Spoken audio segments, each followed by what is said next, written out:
Bonjour, il existe 3 types de risques majeurs: les catastrophes technologiques, les attentats, les catastrophes naturelles. Dans notre région, la Caraïbe, c'est le 3e type d'événement qui a la probabilité la plus importante de nous toucher au travers du risque sismique, volcanique et cyclonique. La loi du 13 juillet 1982 a eu pour objet d'indemniser les dommages matériels causés par la survenance de catastrophes naturelles, sous condition que les victimes propriétaires de biens soient titulaires de contrats d'assurance de dommages aux biens.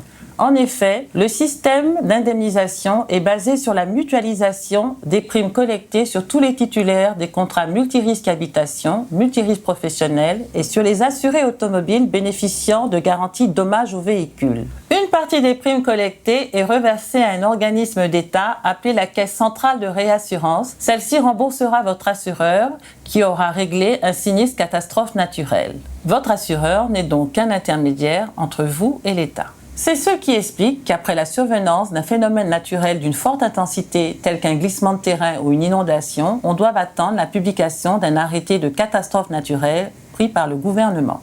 En conclusion, il est de votre intérêt de souscrire un contrat d'assurance de dommages aux biens privés comme professionnels, de vous assurer de la prise en compte de la juste valeur de vos biens et de vous adresser à un professionnel pour tout projet de construction d'un bien immobilier. Il existe par ailleurs, pour tous nos départements, un plan de prévention des risques appelé PPR, qui vous indiquera de manière précise la cartographie des zones impactées par tel ou tel phénomène naturel.